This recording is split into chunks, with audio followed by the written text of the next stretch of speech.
بسم اللہ الرحمن الرحیم۔ السلام علیکم۔ میری جب سے شادی ہوئی تھی میں ہمیشہ سسرالیوں سے الگ ہی رہی تھی۔ اس کی سب سے بڑی وجہ میرے شوہر کی نوکری تھی جو کہ دوسرے شہر میں تھی۔ شروع میں شادی کے ہفتے بعد تو میں سسرال میں رہی، مگر جب شوہر جانے لگے تو میں نے ضد کی کہ جہاں آپ رہیں گے میں بھی وہیں پر رہوں گی، مگر وہ مجھے سمجھاتے ہوئے کہنے لگیں کہ روبی، معاملے کی نزاکت کو دیکھو، ابھی اگر میں تمہیں اپنے ساتھ لے گیا تو سب لوگ باتیں کریں گے کہ ماں باپ کا خیال نہیں آیا اور کیسے بیوی کو اپنے ساتھ لے گیا ہے، اس دن کے لیے شادی کی تھی تو تم ابھی یہیں پر رہو، ویسے بھی ہم نے پوری عمر ایک ساتھ ہی تو رہنا ہے، تو ابھی سمجھوتا کر لو، آگے مشکل نہیں ہوگی۔ شوہر نے کوئی گھنٹہ لگا کر مجھے سمجھانے کی کوشش کی جو کہ میں سمجھ بھی گئی، مگر میرا دل کسی صورت یہ سب ماننے کے لیے تیار نہیں تھا، کیونکہ ہر لڑکی کا خواب ہوتا ہے اپنے شوہر کے ساتھ، لیکن اب ایسی دوری تو ناقابل برداشت تھی۔ بہرحال میں چپ کر کے جب شوہر جاتے وقت ساس سے ملنے لگے تو انہوں نے پیار دیتے ہوئے رخصت کیا، مگر ابھی نصیر تھوڑا ہی چلے تھے کہ ساس نے انہیں ٹوکا اور واپس بلا لیا۔ بہو کو کیوں نہیں ساتھ لے کے جا رہے؟ اب کی بار وہ ذرا سخت لہجے میں پوچھ رہی تھیں، جبکہ میں اور نصیر ہکا بکا ان کی شکل دیکھنے میں مگن تھے۔ امی، وہ روبی کو آپ کے لیے چھوڑ کے جا رہا ہوں، شوہر نے سمجھانے والے انداز میں کہا، مگر ساس تو ہتھے سے ہی اکھڑ گئی تھی۔ نصیر، روبی کو میں تمہارے لیے بیاہ کر لائی ہوں، اپنے لیے نہیں، اس لیے شرافت سے بیٹھو اور اسے ساتھ لے کر جاؤ۔ میں ان ماؤں میں سے نہیں ہوں جو اپنے بچوں کی خوشیاں غارت کرنے پر تلی ہوں۔ ساتھ ہی ساس نے مجھے دیکھ کر اپنے پاس بلایا اور میرا ماتھا چوم کر محبت سے بولیں کہ جاؤ بیٹا، جلدی سے تیار ہو جاؤ ورنہ دیر ہو جائے گی، تب تک میں تمہارے شوہر کو سیدھا کرتی ہوں۔ خود ہی تمام فیصلوں کا اختیار لے لیا ہے اس نے۔ مجھے کچھ بھی سمجھ نہیں آ رہا تھا، بس اتنا علم تھا کہ میں رو رہی تھی اور وہ آنسو خوشی کے تھے۔ شکریہ اماں۔ جذب کے عالم میں رہ کر میں کمرے کی جانب بھاگی، پیچھے نصیر کا موڈ بھی ایک دم سے کھل چکا تھا اور وہ بڑے فریش دکھائی دینے لگے۔ پھر اگلے 2 گھنٹوں بعد ہی ہم لوگ دوسرے شہر کے لیے روانہ ہو چکے تھے۔ مجھے بے حد خوشی تھی نئے گھر جانے کی، مگر ایک بات بڑی عجیب تھی کہ شادی پر تو میرے سسر تھے، مگر اب یہ پورا ہفتہ وہ گھر نہیں آئے تھے۔ میں نے نصیر سے پوچھا تو وہ ٹال گئے کہ بس ایسے ہی ادھر ادھر چلے گئے ہوں گے۔ تم کیوں فکر کر رہی ہو؟ میں چپ کر گئی۔ ابھی جاتے ہوئے میں گھر میں سب سے ملی، مگر مجھے میرے سسر کہیں نہیں دکھائی دیے۔ بالآخر میں نے ساس سے پوچھ لیا کہ ابا کہاں ہیں، تو ان کے چہرے پر چمکتی خوشی پل بھر میں معدوم ہو گئی، مگر وہ خود پر قابو پاتی بولیں کہ تمہارے سسر کا کون سا ایک ٹھکانہ ہے، رات کو دیر سے آتے ہیں اور صبح جلدی نکل جاتے ہیں، تم لوگ تو جاؤ، پھر مل لینا ان سے، دیر ہو رہی ہوگی۔ نصیر نے بھی اسی وقت جلدی مچا دی اور میں بھی دیر ہونے کے ڈر سے شوہر کے ساتھ نکل آئی۔ راستہ اتنا خوشگوار تھا کہ یہ بات مجھے بھول ہی گئی، مگر اب جب نصیر سو گئے تو میں نے انہیں غور سے دیکھا تو وہ ہو بہو اپنے ابا جیسے تھے، اور عین اسی لمحے مجھے یہ سب باتیں یاد آئی تھی۔ لیکن میں جب بھی سسر کے متعلق کسی سے بھی پوچھا کرتی تو وہ بات کو بدل دیا کرتے، جس سے پہلے تو میں نے محسوس نہیں کیا تھا، لیکن اب یہ بات فرصت میں بڑی محسوس ہو رہی تھی۔ مزید جب میرا رشتہ دیکھنے آئے تو سسر تو تب بھی ساتھ تھے، اور اس کے بعد میں نے انہیں شادی پر دیکھا تھا، پھر دوبارہ کبھی ملاقات نہیں ہو سکی۔ شاید میں ان باتوں کو مزید سوچتی، لیکن اسی وقت ہماری منزل آ گئی تو نصیر بھی جاگ گئے۔ انہیں گھر میں جا کر اچھا لگ رہا تھا، مگر وہاں بالکل بھی ہلچل نہیں تھی، بس بوریت کے سوا کچھ بھی نہیں تھا۔ میں سارا دن گھر پر نصیر کا انتظار کرتی اور وہ شام کو واپس آنے پر اس قدر تھک چکے ہوتے کہ سیدھا بستر پر گرتے۔ ایک روز بڑی عجیب بات ہوئی، میں گھر میں فارغ تھی، کرنے کو کچھ بھی نہیں تھا۔ وقت اچھا گزارنے کی خاطر روز سارے گھر کو دھوتی اور رگڑ کر خوب اچھی طرح صفائی کرتی، مگر اس دن سارا کام کرنے کے باوجود بھی فارغ بیٹھنے کو دل نہیں کر رہا تھا۔ میں بغیر سوچے سمجھے ہی اسٹور روم میں چلے گئی، کیونکہ ادھر کافی پرانا سامان پڑا ہوا تھا۔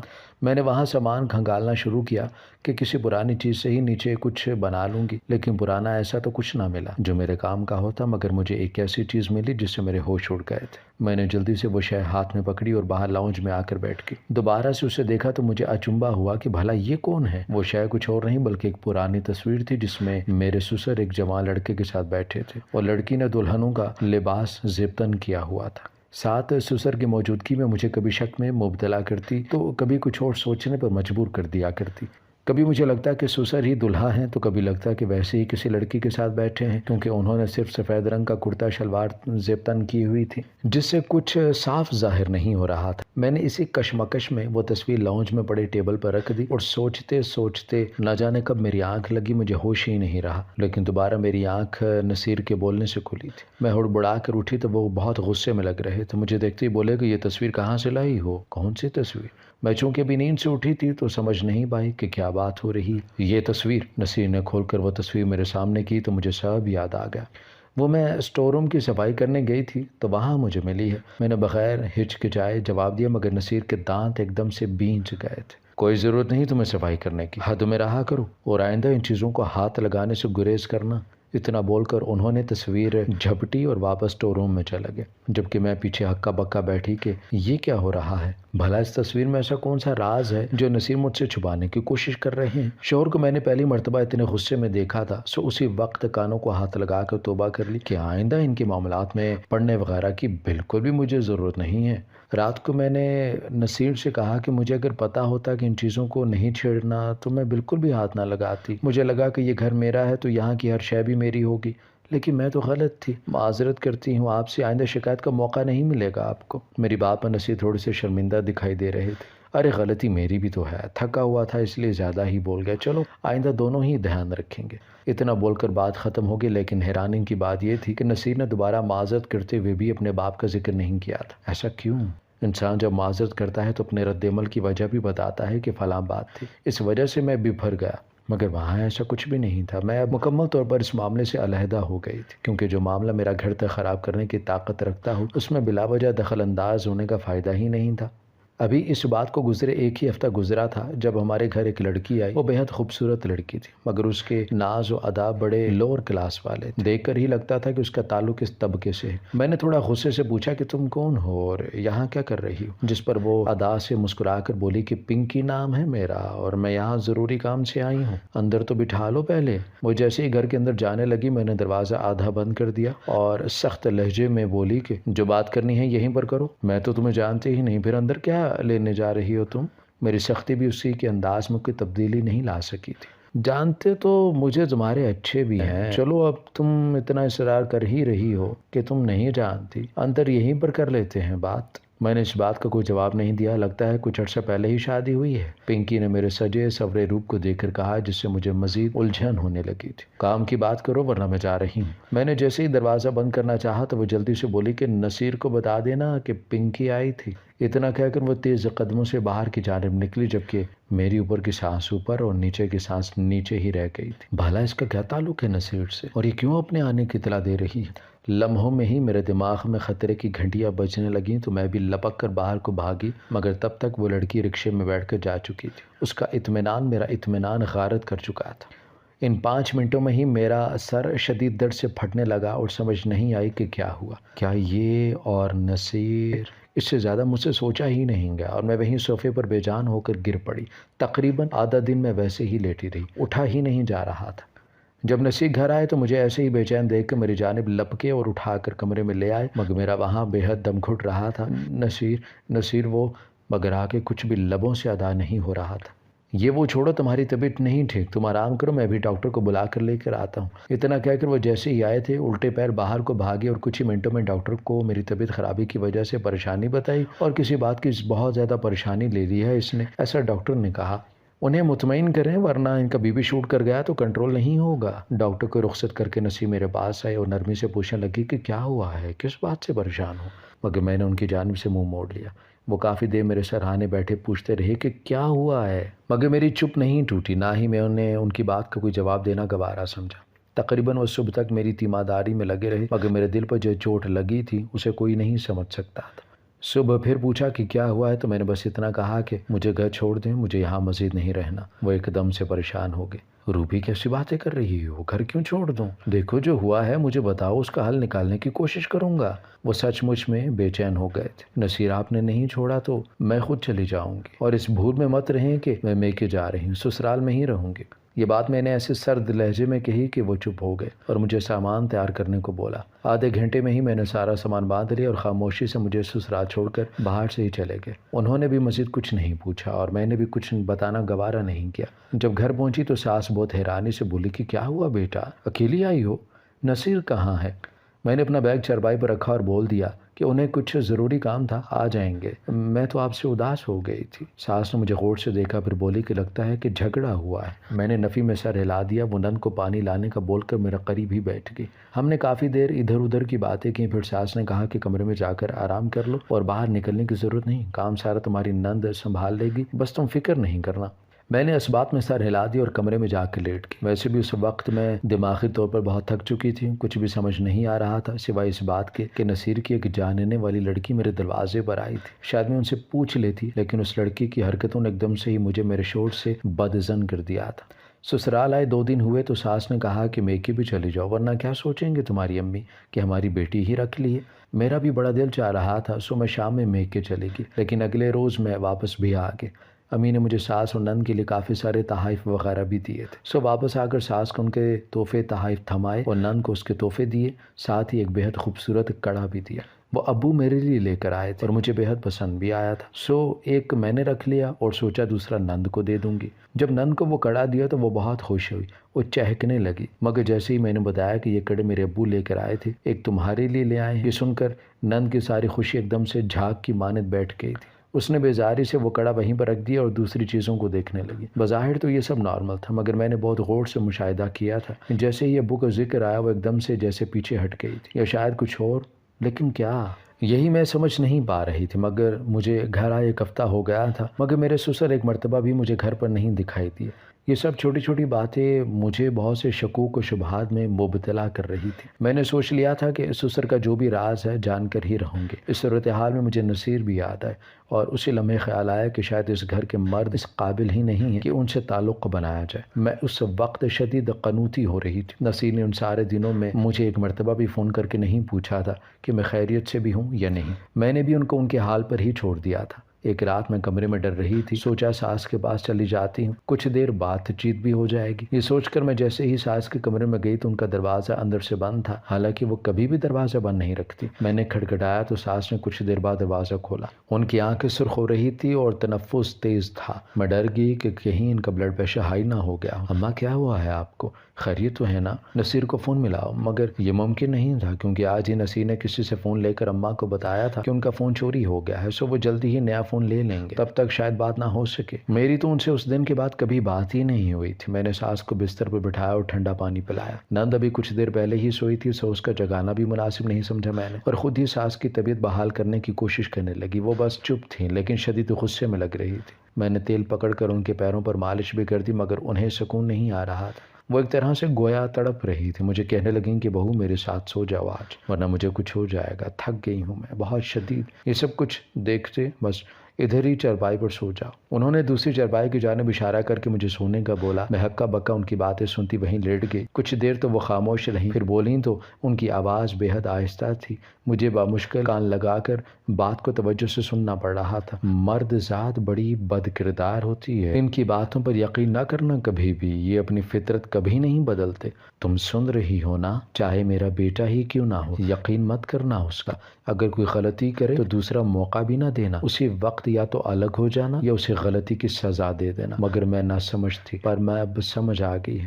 تم میری طرح نہ کرنا، سمجھ رہی ہو نا؟ اس کے علاوہ بھی وہ بہت کچھ کہہ رہی تھی، مگر ان کی آواز بہت دھیمی تھی، جس کے باعث کچھ بھی میرے پلے نہیں پڑا۔ مگر اگلے ہی کچھ لمحوں میں وہ سو بھی چکی تھی۔ میں بھی گہری سانس بھر کر رہ گئی، کیونکہ میری ساس نے جو کچھ کہا تھا وہ 100% درست تھا۔ مجھے ان کی بات پر عمل کر لینا چاہیے تھا۔ اب نصیر کو سزا کیا دینی تھی، یہی سوچتے سوچتے مجھے نیند آ گئی تھی۔ صبح آنکھ دیر سے کھلی تو ساس گھر پر نہیں تھی۔ نند سے پوچھا تو اس نے بھی لا علمی کا اظہار کیا۔ میں بے چین ہو گئی۔ ابھی رات کو ہی تو ان کی اتنی حالت خراب تھی، پھر صبح سویرے کہاں چلی گئی ہیں؟ اسی پریشانی میں ناشتہ بھی نہیں کیا گیا۔ شام کو ساس آئیں تو تھکی ہوئی تھی، مگر وہ اکیلی نہیں تھی، ان کے ساتھ میرے سسر بھی تھے، جو نہایت خوش دکھائی دے رہے تھے۔ جب سے میری شادی ہوئی تھی، کل ملا کر میں نے اپنے سسر کو تیسری مرتبہ دیکھا تھا۔ جہاں ساس کے مزاج غصے میں گندے تھے، وہیں سسر کی خوشی کی انتہا نہ تھی۔ میں نے ایک عجیب بات اور بھی دیکھی تھی کہ نند کو اپنے باپ کے آنے کی کوئی خوشی ہی نہ تھی۔ دروازہ اسی نے کھولا تھا، مگر سامنے باپ کو دیکھ کر اس کا منہ اتر گیا تھا۔ بس باپ کو کچن سے پانی پلا کر اپنے کاموں میں مصروف ہو گئی تھی، جبکہ میں ان سے تھوڑی خوش مزاجی سے ملی تھی۔ وہ بھی مجھ سے بہت خوشگوار انداز میں بات کر رہے تھے۔ کچھ ہی دیر میں ہماری کافی بے تکلفی بھی ہو گئی، مگر اس دورانیے میں ساس بے چینی سے بار بار پہلوؤں کو بدلتی رہی۔ بالآخر اس سے رہا نہیں گیا تو تھوڑا سخت لہجے میں بولی، بہو بہن اکیلی کچن میں لگی ہے، اس کی تھوڑی مدد کروا دو۔ یہ پہلی مرتبہ تھا کہ میری ساس نے ایسے سختی سے بات کی ہو یا مجھے کسی کام کو ہاتھ لگانے کے لیے بولا ہو۔ میں حیرانی سے وہاں سے اٹھ کر کچن میں کام کروانے لگی، مگر نند نے روک دیا۔ میں کر لوں گی بھابھی، آپ جائیں۔ لیکن جب ساس کا حکم تھا تو میں اسے کیسے جھٹلا سکتی تھی؟ سوچا چپ چاپ کام میں لگی رہوں۔